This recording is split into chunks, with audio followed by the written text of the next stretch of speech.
plan on being very brief with my remarks. I'll try my best to answer any questions that the committee may have today. And if I don't have the answer to those questions, I'll be happy to give it to you at the next meeting or the last meeting in Atlanta. From the outset, I want to state that for the record, the Department of Corrections is not taking a position on this issue. My purpose here today is to serve as a resource to this committee and others who may have questions with the Georgia Department of Corrections as it pertains to this issue. As it was stated earlier, the Department of Corrections does provide inmates with a reentry handbook that can be found on our website. It helps offenders get organized with their personal life before they reenter society. It covers issues such as housing, employment, money management, family reunification, and other issues. One of the sections includes a restoration of rights. It states that a restoration of civil and political rights is in order of restoring a person's civil rights which are lost in Georgia upon conviction. These includes the right to run for and hold public office, to serve in a jury, and to serve as a notary public. The right to vote is automatically restored upon completion of your sentence, and therefore you need not apply. You still need to register to vote and have your name placed on the voter registration list, and you'll still need an ID to vote. We'll also print off a copy of our monthly profile of all inmates that may help guide any questions. Reentry handbook is something that's posted on our website publicly, as well as our profile roster of monthly inmates. With that said, I'll try to answer any questions the committee may have. You said the reentry handbook is posted on the website? Yes, sir. Now, do they get a hard copy when they leave the institution? While they're in the institution. While they're yes, in, so they have it, and so when they leave, they have all the information that you feel they need to understand what they have to do to have the voting rights restored? Well, it has that piece in there that just makes them aware that you are allowed to vote, or your right to vote is restored upon completion of your sentence, not necessarily upon being released from prison, because there are split sentences, they're parole, and so whatever your service is to the state of Georgia that currently at this time that you need to fulfill, that's something that you need to be made aware of and take care of. And a split sentence is where they do a portion of their sentence incarcerated behind the fence, and then they do the remainder of their sentence out in the community. On probation, yes, sir. Right.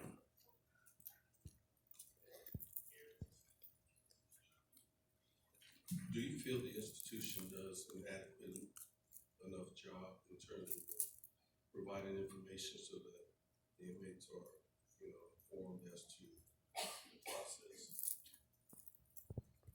I'm sure some of them are probably just concerned with just leaving once you say goodbye. That's probably the last thing they're thinking about. Yeah, I mean, I think that the intent with placing that piece in the reentry handbook was to make sure inmates that weren't aware of their right to vote are now have the acknowledgement that they are eligible to vote upon their completion. So I'm not sure when it was installed into the or when it was placed into the reentry handbook, but I think that was the intent because you do have that right restored upon completion of your sentence to the state. I think the reason I asked is because periodically I'll get a number of inquiries, so now I know where I can direct them to in order to find that information. Yes, sir. It's posted online on our website. And the only department's not taking any position, but let me ask you this. Has there ever been any discussion that if the department was faced with having persons to vote while incarcerated, what logistical concerns that might create, or have you not gone through that yet since it's not been an issue? I don't know if the conversation has taken place or not. And I asked for this earlier, and I know it's gonna take some time. You don't have any recidivism numbers, do you? I may have some in our That's fine. packet that I can share with the committee. Yeah, I'll look through there because I think it'd be a good number to know since this is what we're discussing. Certainly, I can share that with that. Thank you. Send it to them. I appreciate that. Thank you.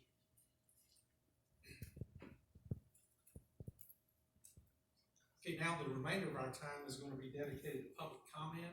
If there's anybody that's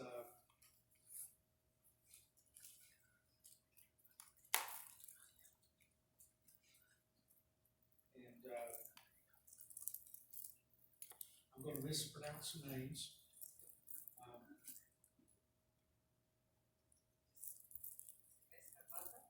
Dominguez, I apologize. Good morning. Good morning. I am in favor because I think it's important when somebody already they commit a crime and they serve a sentence and and they're citizens in the community. If you don't feel part of the community, you might commit another crime. If you're part of the community, then you're gonna be better, and you're gonna feel like you're part of all of us. So I'm in favor of, being able to vote.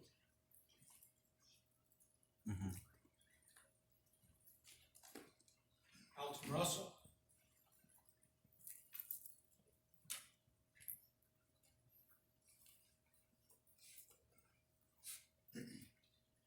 Yes, sir, Mr. Chairman, thank you for letting me be here. First comment is I appreciate y'all being here in Columbus for this committee. Thank you very much for that. My first thing is discussion of the sentence as far as the fines and the, what was the other word? Fees. You know, if the court says that fines and fees are part of that sentence, I just don't know how we ought to say we're gonna do away with those, and that it either is or it's not. Now, fees, I understand your comments about fees could be, maybe be a little bit different, but if they're imposed by the court, well then I think that's part of the sentence. The other thing is, I have a real problem with the discussion that we've heard about with the word disenfranchisement. To me, that means somebody is illegally denied the right to vote. And I don't think that's what we're talking about here. I think, and this is gonna sound real bad, and I hope it doesn't, and I don't mean it to be, but if somebody commits a crime and they're sentenced, they've earned the right not to vote, what they did. So you can't just say they were, disenfranchisement is not the correct word. I think we might want to look at it and say, well, listen, we want to restore those people's rights, and I think that's a good thing to try to do. The other part about the probation being such a high number in Georgia and in the United States, I think the probation part is a part of our Governor Deal's criminal reform, justice reform. So high probation is not a bad thing. I mean, that's a good thing. I mean, that's why we instead of having 60,000 inmates in the state prison, we have 53 or 54,000. So I think that we can't make that a negative. The other question that I would have that I think is worth asking is when someone completes their sentence, completes their probation or whatever they are, and they have the ability to apply and to register to vote, to get their voter registration and their voting rights back. Do we know what percentage of those people that have that ability, what percentage of them actually go down to that county and register to vote? I think that number is important because you can't say that okay, you can do it, but if we don't have a large percentage of them doing it, well then that number is really a bogus number. So I think that I am basically in favor of restoring a felon's right to vote, but I think there are things that need to be considered besides just the fact that they are out and have completed their sentence and they completed their probation. I think there's a lot of things that y'all need to look at before we do any kind of legislation in that way. I appreciate you letting me have this time. Thank you. Thank you, Mr. Russell. Charlotte Irving.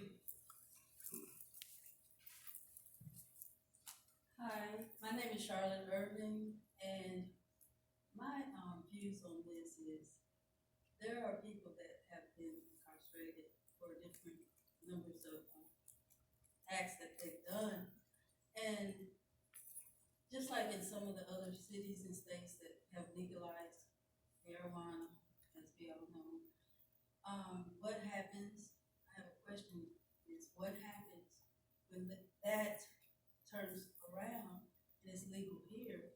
Are they gonna still call them felons, or what are they gonna call them if they've been, okay, it's legal now, and they've been convicted in the past of something? What's gonna happen when it may become legal? That's my question.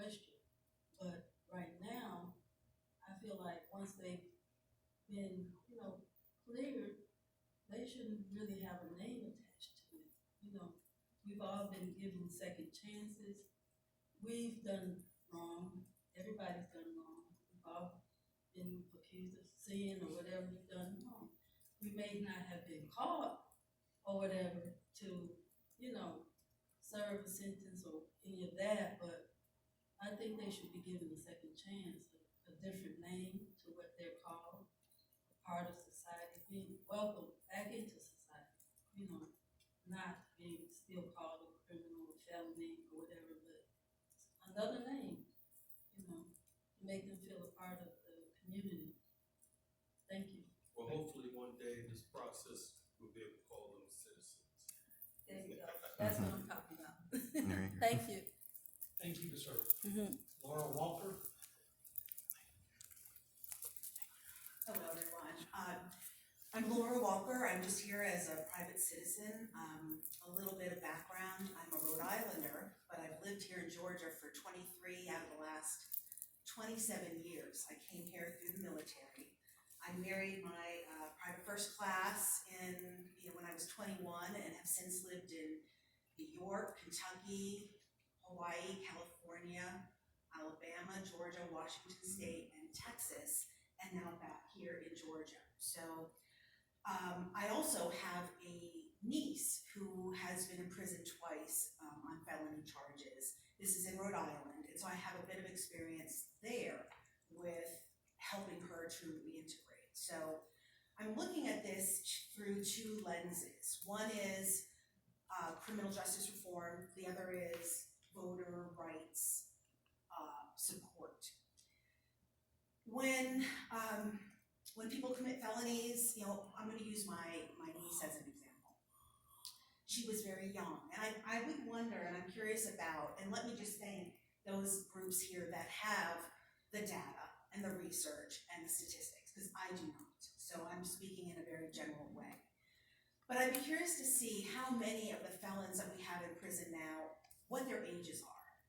My niece, the first time she was sentenced, she was 20. Bipolar, young and inexperienced and stupid. And so she's in prison, she got out, she tried to find work, she couldn't.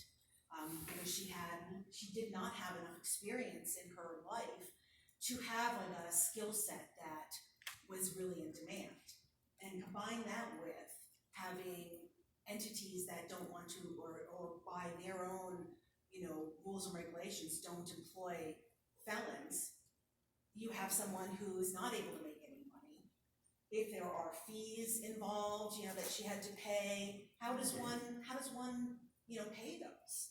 So she reoffended and spent another year or two in prison and got out. At this time, I tried to help her through her state, Rhode Island, and found that they had a system in place for helping felons reincorporate into society, but it was in name only. No one answered the phone, no one returned an email, no one. So what I'm saying is that we may have programs, but until they actually step in and inform, and I'm seeing the level of disinformation out here and ignorance about the policies for felons voting. Just knowing the senators aren't always completely clear, and neither are a lot of our experts here, because there are so many nuances, and there are differences county to county even, and so, okay, I'm getting a little rambly here, but what I'm trying to say is that I'm not here to tell you or to advise on definitions for moral turpitude or for, all of the fees and fines and that kind of thing, but we have to make it clearer and easier for felons to get services after they're out, and one of those services is advising them and making it easy for them to be able to vote again.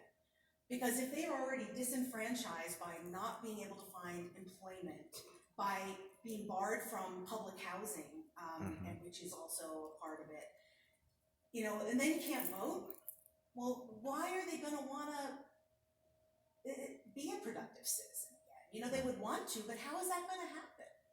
Especially when you have young people who are probably, I would say, a majority of felons. You don't have that experience. It's not like you're a plumber and you get out and you're like, okay, they desperately need me, and let's see who can get hired. These are people who are trying to work at Wendy's, who are trying to work at, you know, a factory, but who aren't able to be employed because of their lack of experience. So I think that kind of the criminal justice system in that regard, you know, it's almost like they always talk about the pipeline. It's almost like it's set up to continue to provide people into these prisons. So I think that doing more to stop that would be, and in voting and restoring voting rights and making sure that they're able to do that is a part of it. Speaking of voting rights, that we have seen, now if you had asked me this question 20, 30 years ago, I would have said no.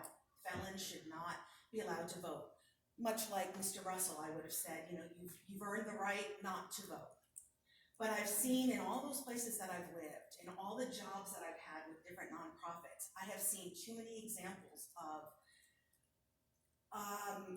the criminal justice system not supporting or wanting to seemingly, I mean, by not, like my niece, she did not have the money for a good lawyer. Other people who had a good lawyer, maybe people with more resources, whose families were better connected, could get a better lawyer and get them off. This person, Mackenzie, did not. And so her lawyer was a public defendant, and I have much respect and admiration for them, but they're not all created equal. The system did not give her any kind of assistance in defending herself. It's not an equal sentencing, not equal law enforcement for people of color, for people who have already been judged to be a problem in the area, and they kind of hook them up again. Okay, this person probably did it. I'm saying this from experience, but also from living it, seeing it, and hearing about it. So, let's see, voter. So yeah, so not only do you have you have criminal justice issues, but you have systemic voter suppression issues in this country. I would have never thought, I was an optimist, I would have never thought that really was a strategy. But I'm seeing that in many states, including this one, it's a strategy. It's part of a voter suppression strategy. We've had precincts being closed quickly and unexpectedly. We've had voter machines being hackable and voter rolls and information going missing. We've had, and then, you know, having somebody with a felony not being able to vote, it not only makes them feel like they're not a part of the society, but it also takes a whole block of people out of the ability to voice their opinion. And those people tend to be lower income, they tend to be people of color, and for a practical purpose, we should be revising this and making sure that this is more inclusive and fairer. And also from a public vision standpoint, you know, you have this state where right now there is a cloud over it because of voter suppression. This is one way in which we can say, hey, we are trying to right this ship, and here's a part of it. So I think that's where I'll stop. Thank you very much, Ms. Walker. You're welcome. And our final commenter of the day is Paulette Hunt.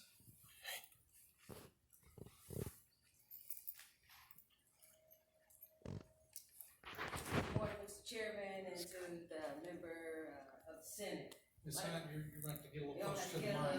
Okay, let the comedian come in and play. You don't want the comedian to come out. We're gonna have a good time in here. So for everybody who did come out today, it's a great thing, and I am definitely in support of us revising the voting rights. So I am Paulette Hunt. I'm a retired veteran.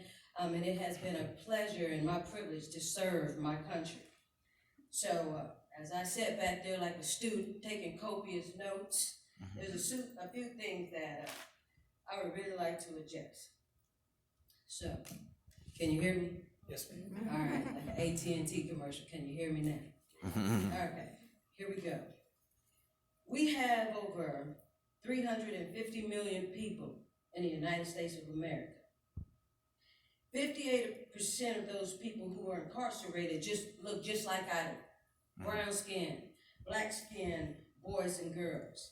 And as I sat back there and I thought to myself, this is a form of genocide in front of America's eyes, where we are wiping out an ethnic group of people for non-violent crimes, taking their mothers, their fathers, their grandbrothers, parents, sisters, and brothers away from their families, while the other 8% makes up the rest of the minority, or I should say ethnic group. These are non-violent crimes. I believe in second chances. My question is, do you believe in second chance? We all know the saying, you do the time, you do the crime, you do the time. They paid their dues to society. Their sentence has been completed. And I've sat back there and I've heard a number of people say that once their sentence is completed, then they have the right to vote. I'm a little confused, because if that there is true, then why are we here? Why are we having this discussion if it's true? I thought that to myself. It shouldn't be double jeopardy. So my question is, where is their justice? So now I am your child. That's my mother, that's my father, these are my grandparents. I went to school and I took a book bag that didn't belong to me. They called my mother. She said, Paulette, I'm disappointed in you. I'm making the story up as I go along. You guys got to follow along with me so I can show you the injustice here. So when they called my mother, she said, I'm disappointed in you. So I went home. Mama told Daddy. Daddy told my grandparents. And when I had an opportunity to sit and speak with all of them, you know what they did? They spanked me. I got 4 spankings. Was one not good enough to send me the message for what I did was wrong? It was. That's the injustice. The crime was committed, but the punishment must fit the crime. It has to. We're supposed to be a compassionate nation, a loving nation, a forgiving nation, but we're not. We're more apt to support foreign and domestic. Trust me, I know about foreign and domestic, going to war 3 times, protecting the home. We're apt to support them more than to support us right here in the United States. So,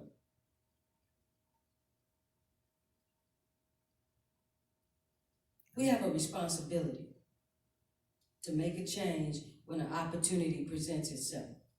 That opportunity has presented itself right now.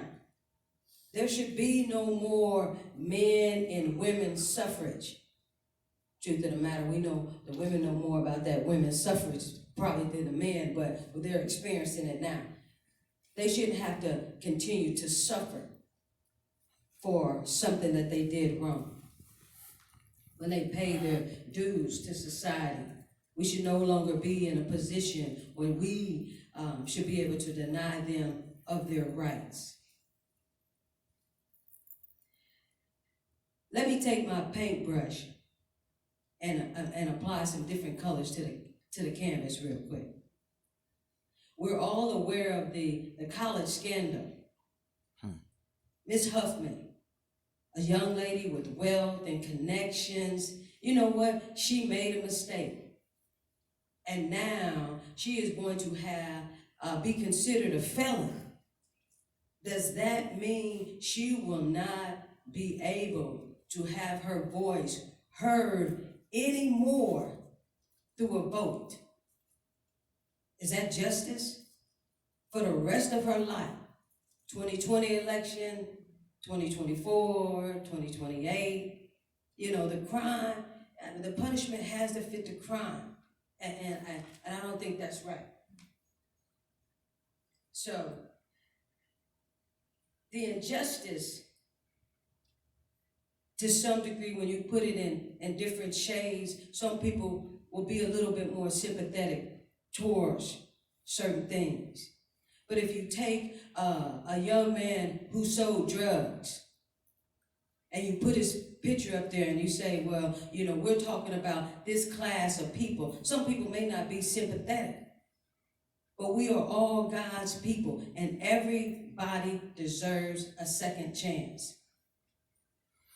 This committee, legislation, and everybody, when you go and you get an opportunity to vote, you know, you hold the power in your hands to make a difference that will impact generations to come.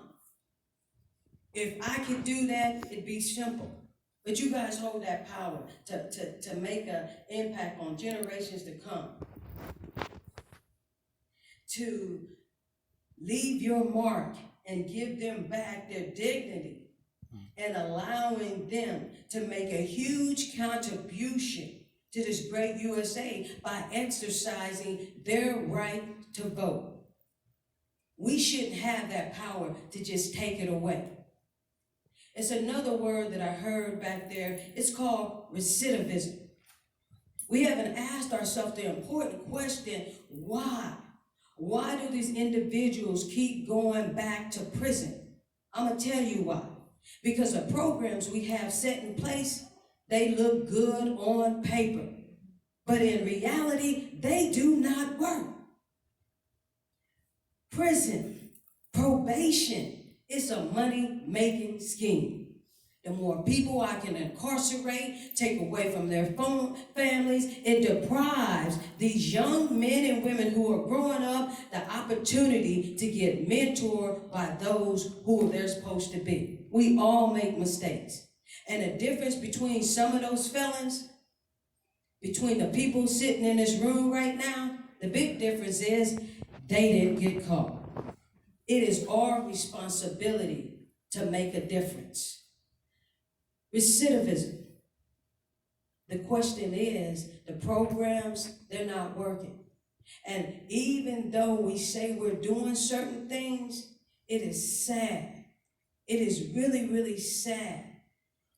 I'll make a comment about that smirk here in a moment, sir. It is really, really sad that people find it easier to live within a system that is unjust. It's not right. When you come out from paying your dues to society, there should be a network of people there to help you reintegrate into a system. It is our responsibility because we don't help them fill the gaps. As a young woman stood up here a minute ago and said, yes, this young 20-year-old woman, she made a mistake.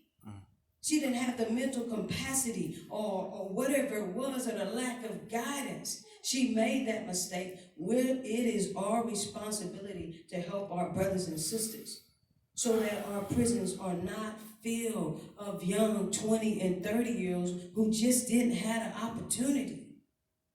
That is our responsibility to do that. And in closing, I just want to say this for craps and giggles. I am Paulette Ann Hunt, and I approve this message. You guys be blessed and have a great day. Beautiful smile, sir. And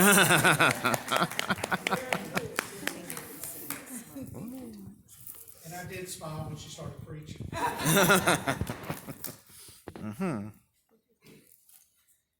Okay, I think we've heard everybody that signed up for public comment. Any closing comments from you on the fellow senators? I just want to clarify, in the groups that can speak and kind of clarify, I think what we came out with was two different issues. One would be those persons that are not going to be purged at all, that we're going to say is not a violation of moral turpitude.